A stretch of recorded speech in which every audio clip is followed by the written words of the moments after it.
What kind of events in your career led to founding and building Claap? When you are consultant or when you work like white collars, sometimes you really have the big question. The spaces is not very empty, right? Create like a very powerful like platform, but fully open and flexible. It's like meeting recorder, Loom, and Gong had a baby. Everyone is copying everyone.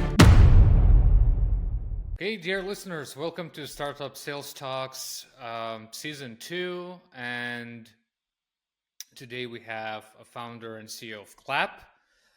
Claap is my go-to meeting recording software, which I discovered actually this year. We talked with Robin, and it seems like it can be a great episode for you guys that we can bring today. So Robin, thanks a lot for joining us here from south of France.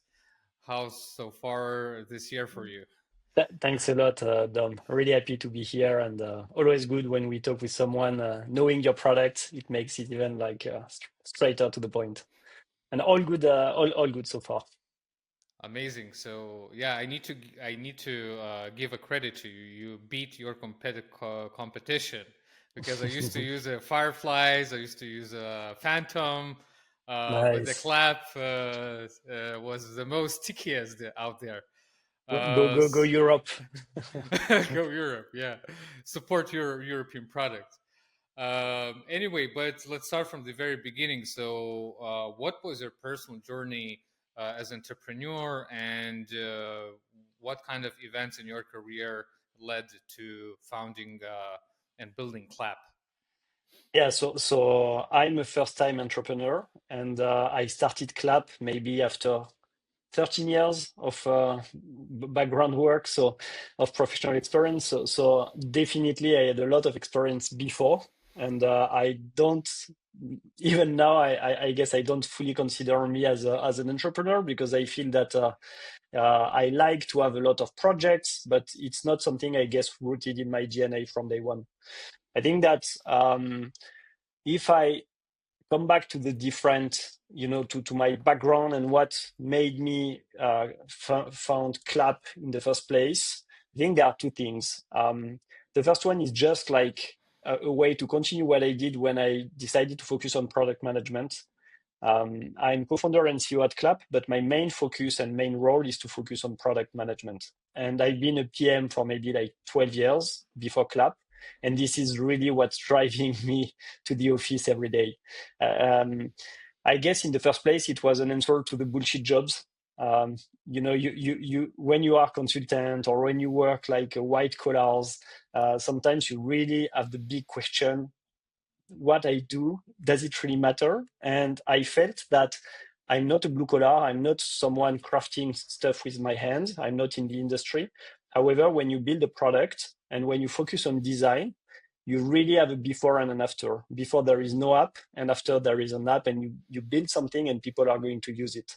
And so this is really what drives me and excites me from day one. It's creating experiences, creating like, of course, digital assets that people will use on a daily basis. The second answer, I guess, is maybe less politically correct, but I always had some trouble with boss managers. I feel that I really like to do and on my own. Usually, it's all the process of learning. You start something, you fail, but I need to understand why I fail and to fail on my own and get my own lessons. And I guess that after like 12 years, I really wanted to go one step beyond and really try to build something. And only, of course, there is luck and there is an ecosystem and so on, but really bet on myself. And related to this, I think that this is something we should, and I guess we'll elaborate further later in the podcast, but a lot of product managers really focus on the experience, on the design, on the infrastructure. Sometimes they are wannabe software engineers, so they like everything that is technical, but they also need to be the bridge with the business and how to chase dollars.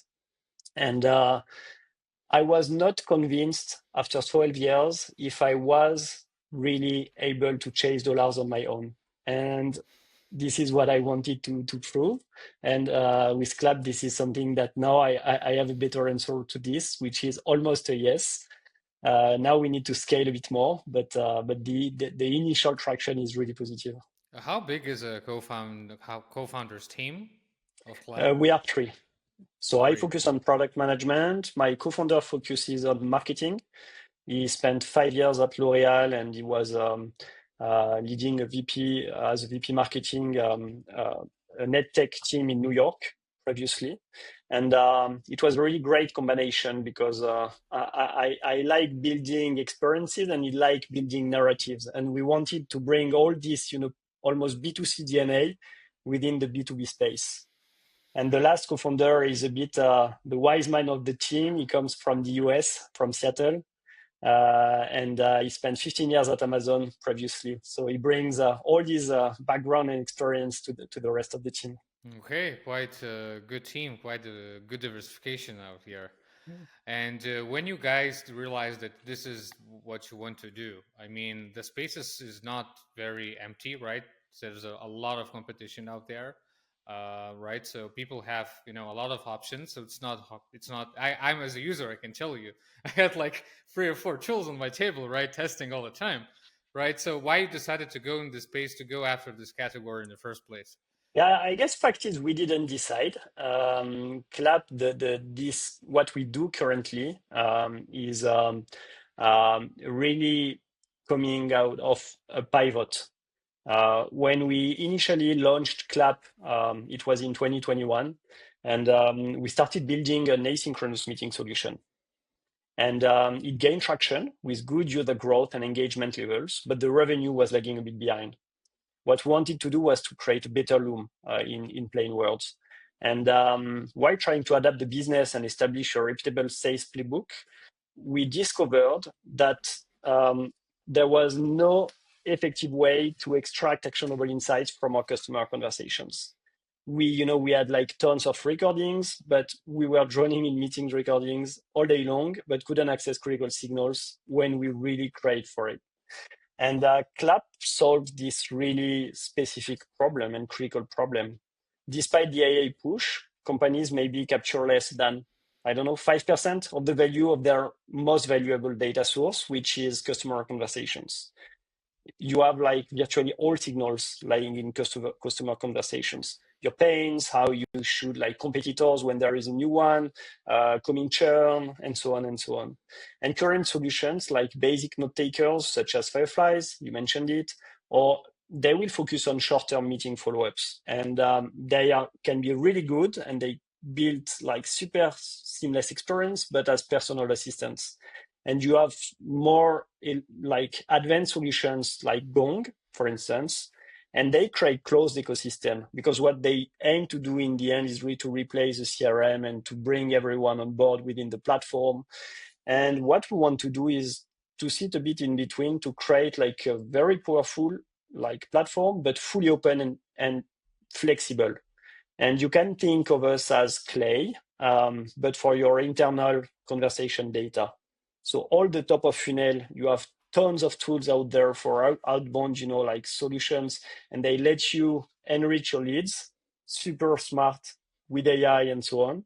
What we want to do is really like the opposite, focusing on the bottom of the funnel, so really advanced prospect or clients, and let you mine in just a couple of clicks your past data so that you can use it everywhere you want, whether it's with learnings, automations, or even like AI agents. Yeah, for example, I use even for internal meetings. To be honest with you, like to have insights and to have nice summaries in Slack.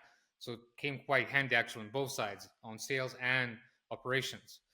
Yeah. Yeah, yeah. But This is a mhm, strategy we could yeah. come back to it, but initially we were fully horizontal, and Hmm. that's one of my big learnings. We were product-led growth and horizontal. What I had in mind, was all these American great solutions like Notion, Airtable. We wanted to be like the universal solution for all teams.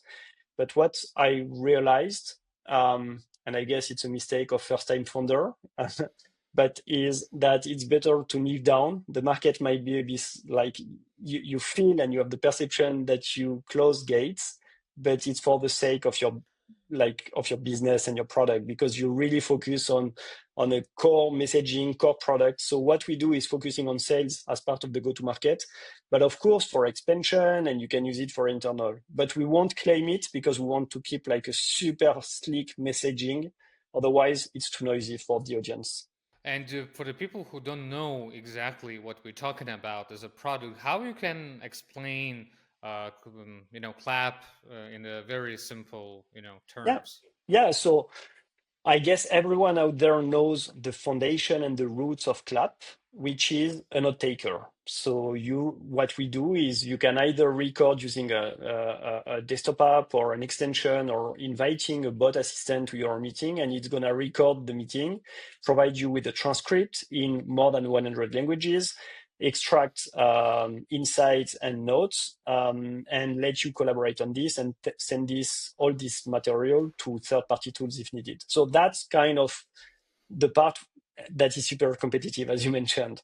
What we want to do, and our vision is to go one step further, as I said, and to really create not only like short-term personal meeting notes after each meeting, but really create like kind of a second brain of like for the company. Um, and um, and to do so, we kind of created. We spent like the last 2 years building our conversation data OS, AI OS structure, where you can create super versatile data sets and feature tools. So now comes with a really specific example, which is a real example, to be honest. I said I focus on product management at Clap, and we had last month the question, do we want to release a mobile app? And I know that we had the question coming here and there for the last 12 months, but it was not on my radar, not in my priorities. So I didn't, like track it proactively, send it to the CRM or whatever. It was really something, yeah, we heard about it, but didn't pay attention. What you can do with Clap is you're going to be able to create like smart columns, smart tables. You're going to query super seamlessly, like write a prompt, and it's going to query for all your leads and clients. Are they interested in a mobile app? Yes, no, as an output. And if it's a yes, you can create a second column super easily. What are the pain points that they mentioned? And if it's like you have the pain point, okay, what do you think about the pricing, blah, blah, blah. And so then you can inform everything working with what we call smart tables to really inform and retrieve all what you need. And all this data can either be just a source of insights for the product management team and tech team to inform the roadmap, or you can even like send it to AI agents or whatever for other purposes. Yeah, it's actually interesting way because I see that you like as a first when I started to use it was like meeting recorder, Loom, and Gong had a baby. That Exactly. kind of solution, right? How you exactly? So this is exactly the framework what you run, what to build, and what not to build, and maybe you can have any examples of what you actually killed Yeah. when that was not in the platform now. Yeah, that's super interesting what you said, because you said like Loom, Notion, and Airtable, but Loom comes from the initial business. We pivoted a bit more than 1 year ago on the new business and new product. And this is a feature that we could have killed because it's not at all aligned. So when we say Loom, we are talking about like screen sharing. You can really send super Hmm. easy screen sharing to like prospect or internal teams. And with all what I said, we see that it's not in the core offering of Clap. However, we kept it because we feel that it's just like something extra, not bringing too much complexity. I think that my internal framework, I guess, to kill like a feature is really um, you need you believe as a PM and as a team, when you add more features, you add more success to the product, you add more possibilities, and it's necessarily positive. And it's not the case. And in fact, you are bringing complexity. There is a lot of hidden cost that you don't see at first. Like messaging is becoming blurry. Of course, onboarding and activation is becoming more complex. Product is becoming heavier. And so the feeling for me that I see is really, if I have the sense, and if we can see that it's bringing too much complexity in the product, we kill it. If it's not part of the primitive narrative and storytelling that we want to achieve. If it's not the case, because it brings like some tactical benefits, or because it's like it's on the side, but it's pretty easy like to connect the dots between the features, then we keep it. Well, makes sense. And in terms of user interface and user experience, I don't know why, but it seems like every French product I touch is really beautiful. It's really nice, to click on it. Can you give us any insider information why good UX usually comes from France, as far as I saw, especially in sales tech? Yeah, honestly, I don't know. Now that you say it, it's true that we are using some great products. I'm thinking about Lemlist, for instance, really sleek Exactly. interface and La so on. Group Machine. It's not specific to France, but the trend that we see is that for years, and when I became like 15 years ago a product manager, you were in B2C, it had to be sexy, to be clean, to be fresh, to be streamlined. You were in B2B, like we were assuming that it was not important. And of course, the trend came from the US with like initial companies that made some improvement here. But you had also great leaders in Europe. I'm thinking about Typeform. Really, Typeform was super like amazing when they created this and revamped this form experience. And I feel that now everyone has clearly understood that design is contributing to the revenue through the experience. And it's not just like the colors and the shapes, but it's really about the user lifecycle that you want to bring in your application. However, it's a side note, but I also feel that there is, of course, a lot of duplicates, and everyone is copying everyone. And it's the hardest part is really like to focus and to build something that will resonate with your target. There are some targets, some persona, they don't care about good design, or I mean, it's always a good design, but the main example is Amazon. A lot of people are criticizing Amazon, but it has to be universal to speak to maybe like 5 billions of people out there. And so you want really to focus on like efficiency. And so again, my point is design is here to like contribute to the success, the North Star metric of your product, and not only to bring fancy colors, fancy shapes, and fancy UI. So it's really how you need to assess all the ROI of the design department. And you're talking about AI, right? So you have some AI capabilities in your product, and I believe you started to implement these, after the big AI boom, as we call it, after ChatGPT was released. What was the most challenging things while you encountered while integrating AI capability in the product? Maybe something that you didn't foresee, when you started to bring AI technology to Clap. The chance that we had is that we pivoted, as I said, like somewhere like 1 year ago. And so when we started to implement AI, the new, LLMs and so on was already there. When I think about, for instance, Gong and other like, first movers in this ecosystem, they built a whole product where everything was manual. The full experience was different. And then you have like a complex platform to completely reinvent to onboard AI, sorry. At least, luckily, we didn't have this. And it was, in fact, a chance for us because it was a big shortcut. That being said, when you have some experience with product management, software engineering, and basically shipping stuff and features, AI is a nightmare at first. When you code, you can do what we call test-driven development. You can really like it's deterministic. You have these conditions, you're gonna have this input, and it doesn't change. When you have AI, it's more like statistic. because you don't really know what's going to be the output. So if it's only about a chat, and of course you need to have a great prompt, some prompt engineering, and the chat can return some answers, but it's not a problem if if it varies a bit.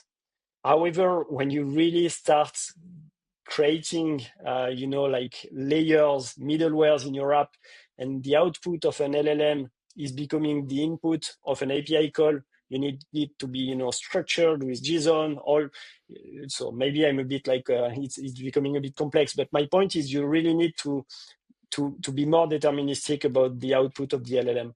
And that's where it's really hard. And this is where we spent a lot of time. Of course, like main platforms such as OpenAI, Anthropic, and so on, they give a lot of tools with the API.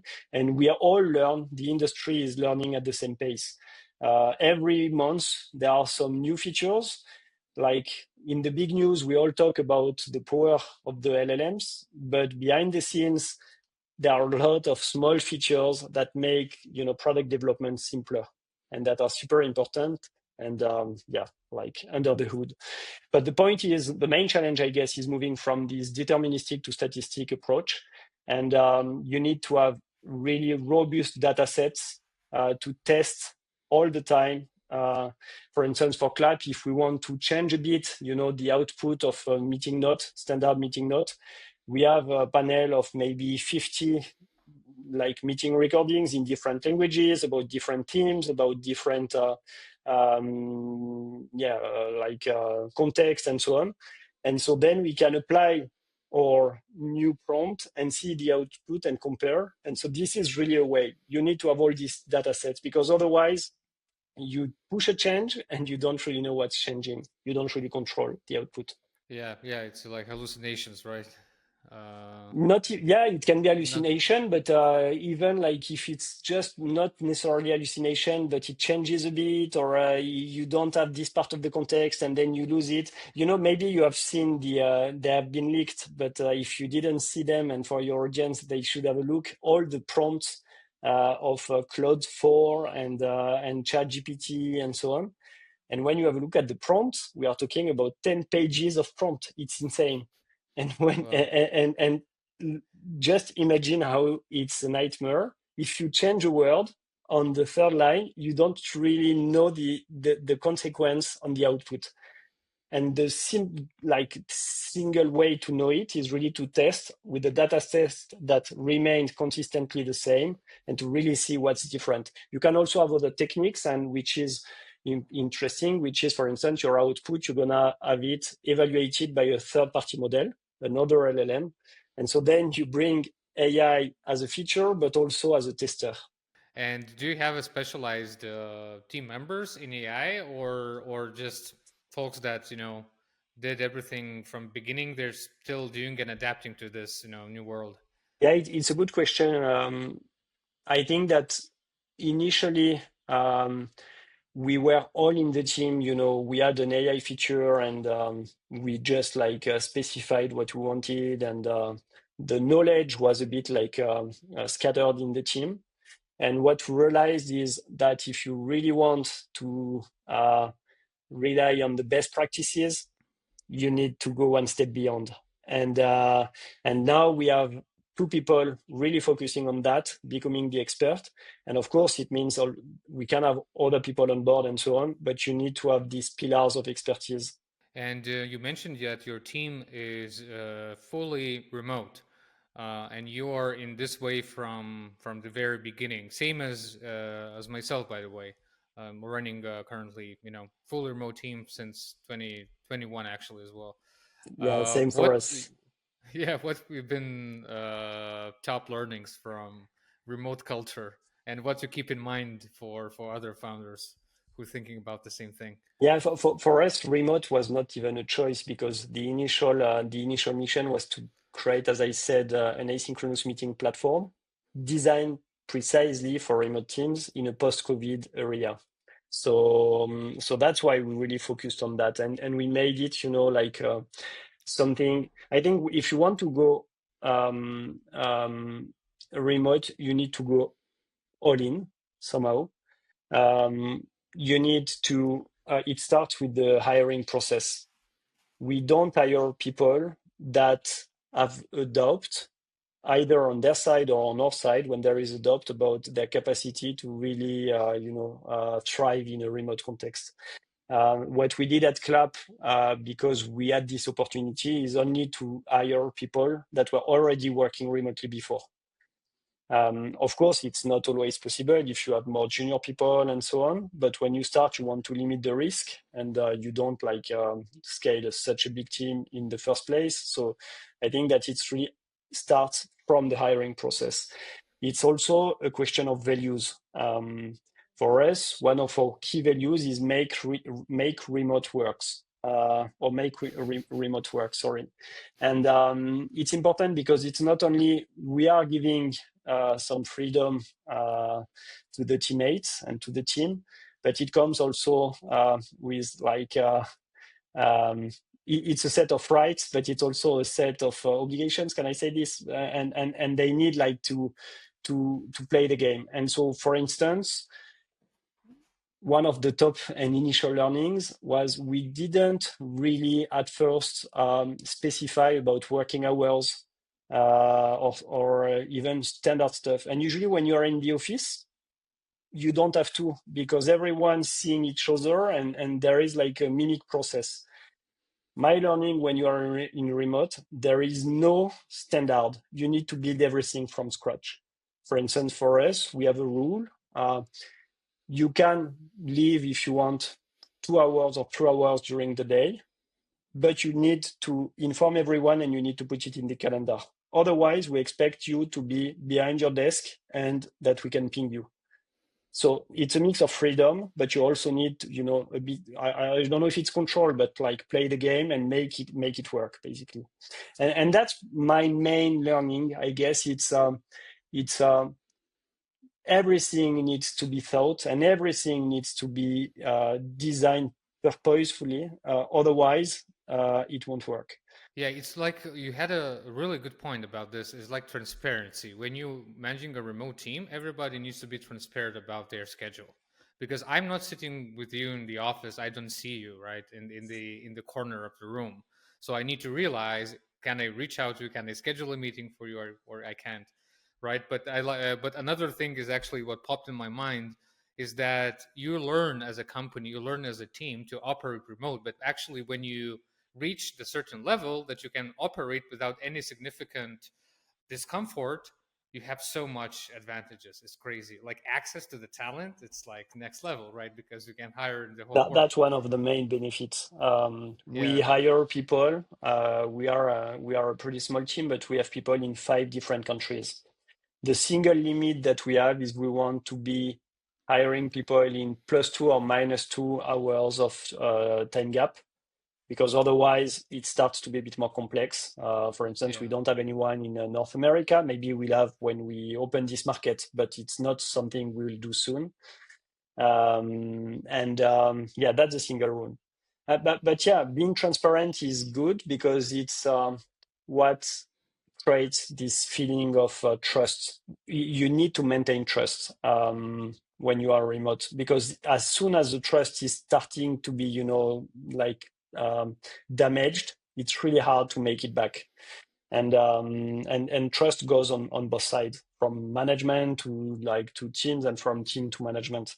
Indeed. And do you mix some face-to-face meetups like once per quarter or like once per 6 months to gather all the team from all the countries to Yeah. spend some time together? Yeah, what I found is remote work, and I'm definitely not the one that I'm not the only one that found out about this, but I guess remote work is really good when everyone is briefed about what they need to do and to find kind of the maximum local. So, you have your short-term objectives, everyone knows what they have to do. You have a team that is really focusing, and that's great. And you don't lose time, in meetings and side discussion, blah, blah, blah. However, as soon as you need some serendipity, think out of the box, uh, move away from the local maximum to the local global maximum. For us, for instance, pivoting, changing entirely our framework, what we did at Clap. it's pretty hard when you are fully remote. You need to really bring some, energy. And so that's why twice a year, we would like to do it 3 times a year, but it's pretty hard with all the parents and so on. So twice a year, we meet for 1 week in a house. And this is where we really we work, but we do hackathons or we think out of the Mm-hmm. box and so on. Yeah, I that's the guess way to fully go. remote without meeting each other physically is pretty hard to maintain the energy and to think out of the box. Yeah, yeah, especially when some creative work is involved. You need to kind of brainstorm. It's way efficient, actually getting together. Yeah, Some beers helps as well, or some wine, right? definitely. So- Now, and another learning, I guess, is it's all boils on the role also. Design team, tech teams, internal teams. I think they are all used to remote now. Um, and they even expect it, and it's a clear way to hire talent, as we said. What we see is that with sales team is a bit harder. I feel that salespeople, and that's maybe why they decided to move in this role in the first place. Maybe this is they are more extrovert, or they feel they need to feel the energy of the group. That's why you have this gong thing when people yeah. sign a new contract, a new deal, and we only had failures when hiring salespeople at Clap remotely.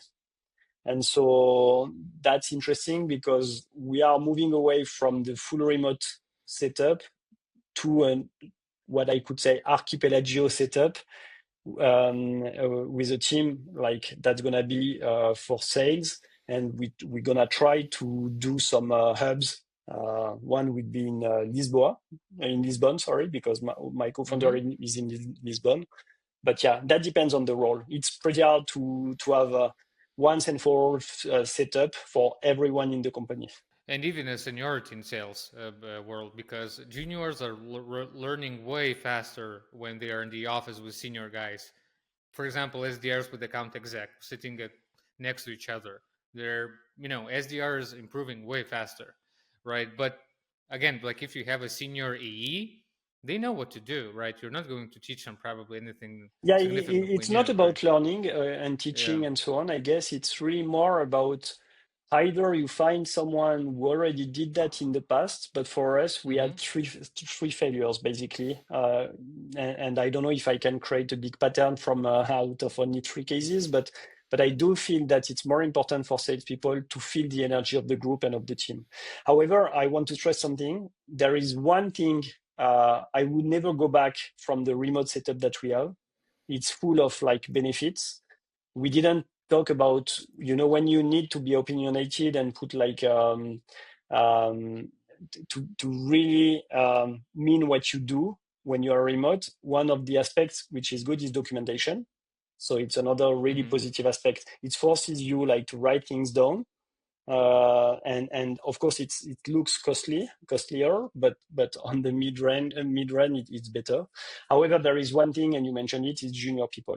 We don't have junior people at Clap, and it's pretty hard. I'm not sure about how I would do it. For now, we were not successful on this part because again, like when you are junior, you expect when you have 2 kids, 20 years of work behind you, you know what you have to do, and you are happy to have your balance and to be able to be with your kids at home and so on. When you are 25, you want to meet people at work because it's where 1/3 or 50% of people will find their plus one, and it's really part of the game and of the promise of work.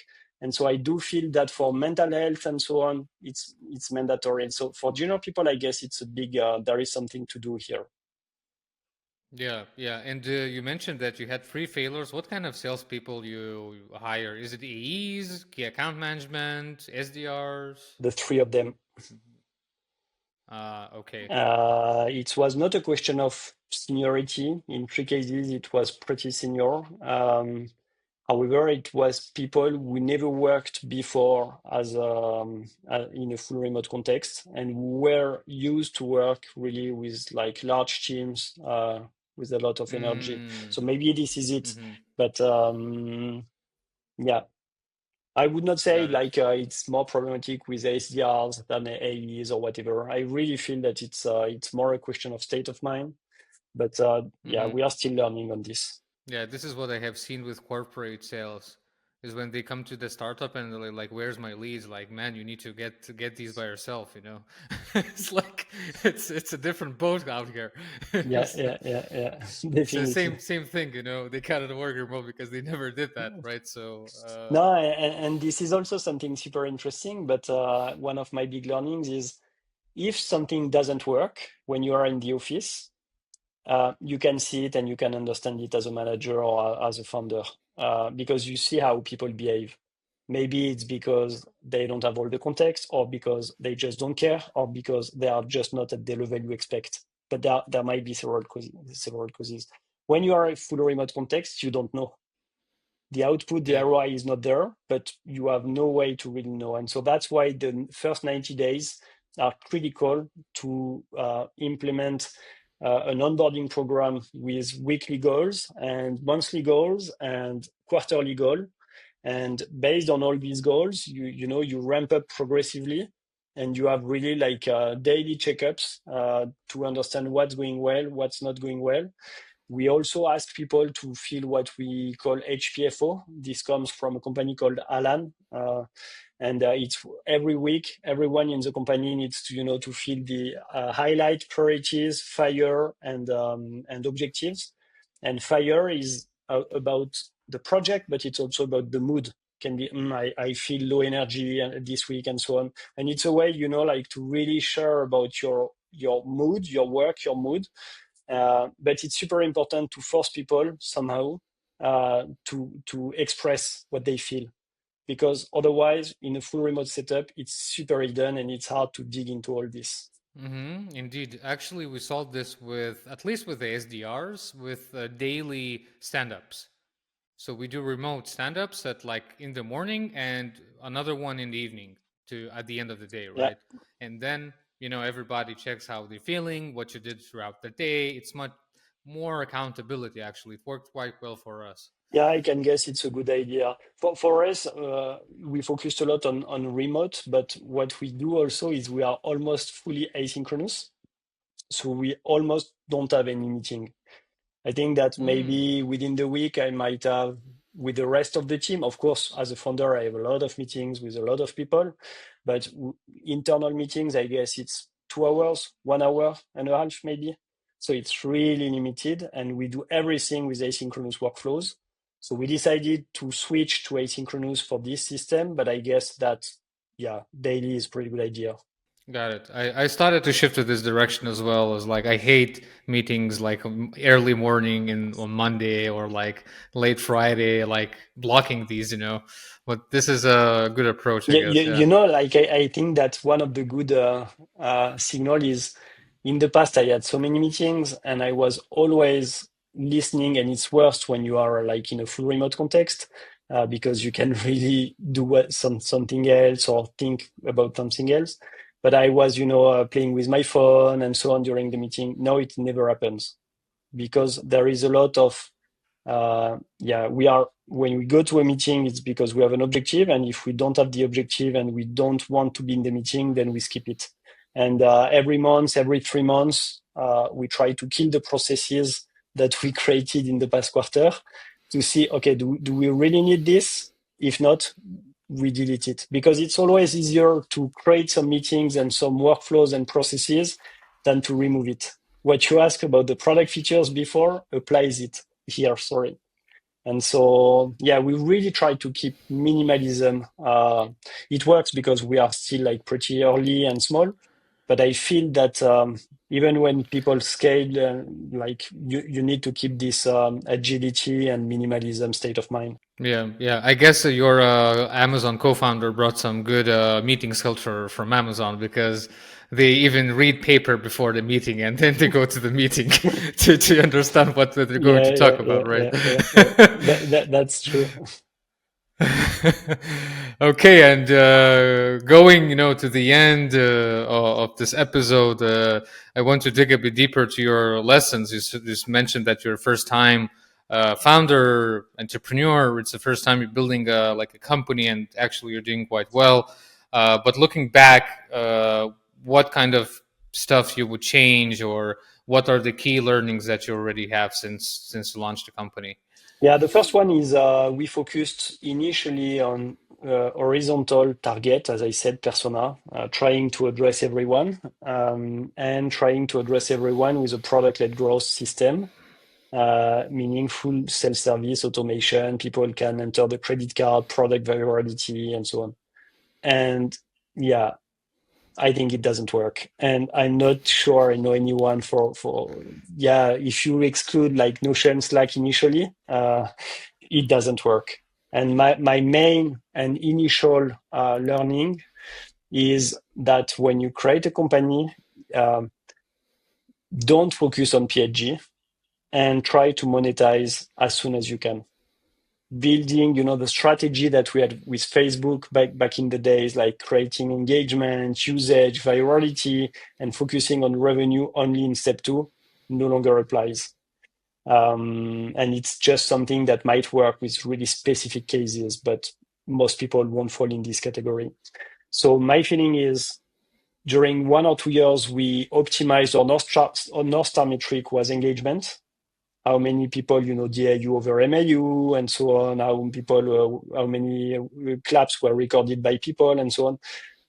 But it leads you to optimize for the wrong target because a lot of them won't be ready to pay when it's time to pay.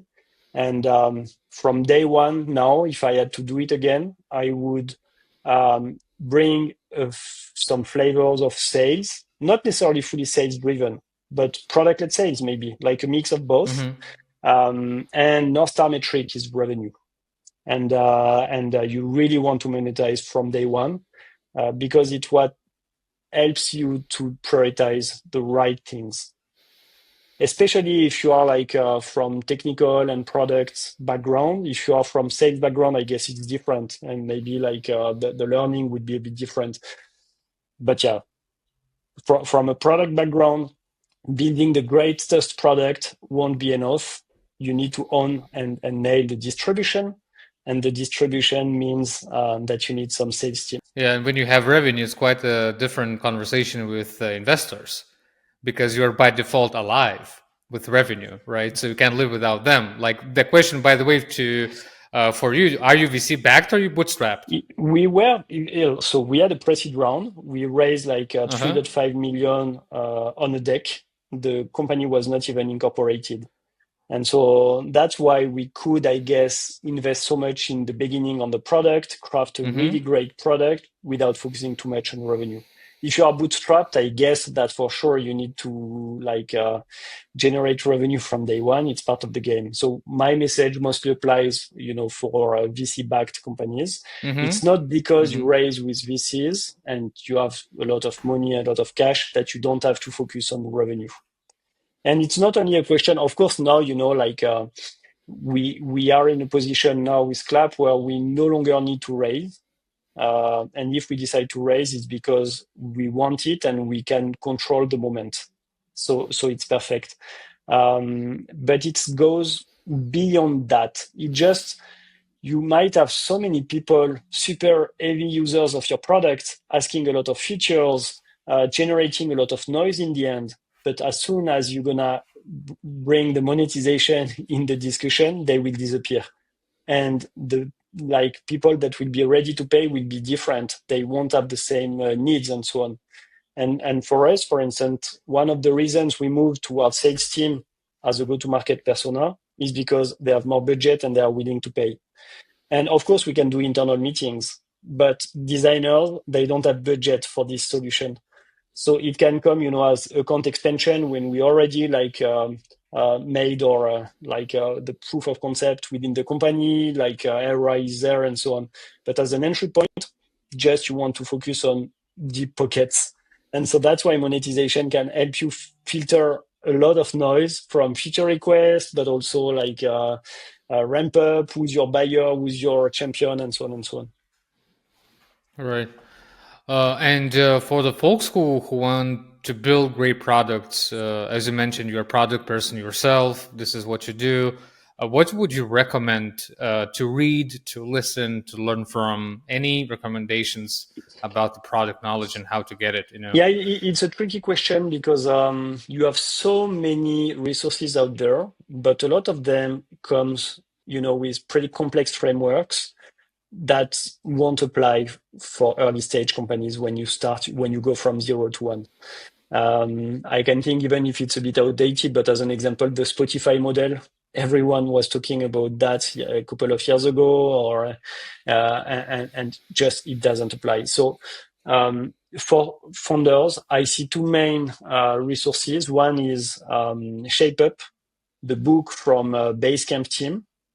Funny thing is, I don't really like Basecamp product, but the book is really good. It explains really how you can prioritize your roadmap when you are a really small team, and how to leave the autonomy to the developers, software engineers, and so on and so on. So Shape Up, really good resource. Another one, which is pretty well known, is Lenny Rashitsky newsletter. And it's pretty good because he has a big angle on entrepreneurship. And so, yeah, you won't fall in the trap of trying to master like the big frameworks. And the last part is really vibe coding, Lovable, and all these tools. I feel that as if you are not like an experienced product manager already, or skill designer, it's really a good way to go faster between your idea and initial concept, and get the help of the AI to really have a first prototype. I don't think it's good to really build a product because it's not like good enough yet for complex architecture and complex products, but really to go faster to the initial prototype, it's super powerful. Yeah, and it's perfect for hackathons. Definitely. Yeah, when people are building, stuff in like few hours. Yeah, or Right? even and I will give you an example, but AI changed a lot how we did product at Clap. I created a project in Claude, and now when there is a feature request, I just drop a few sentences, and Claude is going to do the research about the feature with the context it has about Clap, and creates like a pretty described functional specs. And you have also the test, acceptance test, and so on, everything. And so, of course, you need to edit it, and it's not usually the everything is not correct from one attempt, but it's really helping to give you structure, and you can really live with your creativity and let the rest and to the machine. That's a good one. As ending, this episode. So, Robin, where people can reach out to you and connect with you and follow your journey and Claap. On LinkedIn, I'm really active on LinkedIn. We found out it was a great source for leads, and so LinkedIn is my go-to channel. Okay, got it. So we'll add your LinkedIn Yeah, sure. link in the description. Robin, thanks a lot for jumping on the pod and sharing your knowledge. Best of luck on developing Claap, and see Thanks, you Dom. see you It soon was really somewhere. nice to be here, and good discussion. Thank you.